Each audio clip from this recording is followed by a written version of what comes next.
A father and son's thing. J.C. Menapace. November 26, 2018.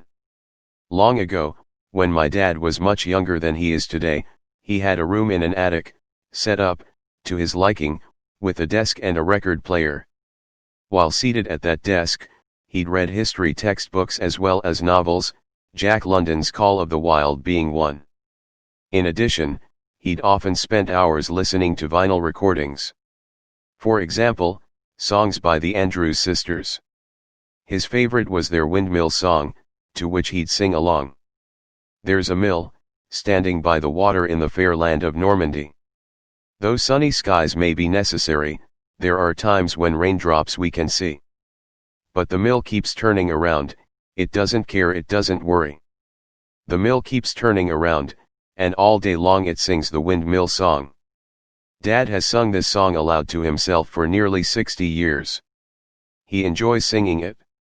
He's a vain man, driven by perpetual winds of longing, of wanting, a man desirous of making the most of the one life given to him. The other night my brother and I listened to Dad and his friend Ned jamming. They have an orange crate full of music CDs containing their recorded tunes. I neither sing nor play a musical instrument. Yet, sometimes I sit for a long time listening to Dad playing his guitar, especially when he seems to be thinking I'm paying no attention. He sings unfashionable songs. Kind of like Dad himself, a guy that lives on the fringe of society. Our friends admire him. He gets along well with them. The other day when Dad and my brother and I were planting trees along with him, he'd wanted us to put in 60 white pines, 60 Norway spruces, 16 wild cherries, 33 apples, plums, and pears, and one Chinese chestnut.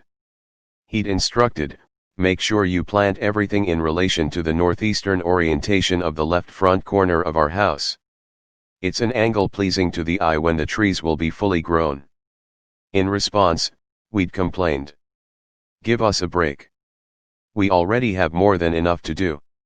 He'd told us, quit dogging it. The day after we'd planted these trees, Dad told us, rip them out. All of them. We'd argued, we're tired. He'd told us, just do as I say. Otherwise, I'll keep you two planting trees until long after the moon comes out. Then he'd gone into the house. My brother turned to me and asked, want a beer? I'd replied, think Dad will mind. My brother told me, I know Dad better than you do. He won't mind, not at all. Also open one for him. As it turned out, the three of us drank a few beers together. Down on the boulders alongside the creek. Angel, his Springer Spaniel, spent the entire time sniffing around some huge mossy ones. I'd whispered to my brother, tonight let's you and me listen to Dad and his buddy Ned jamming. Let's, he'd agreed. When it comes to making up tunes, Ned and Dad do all right all the time.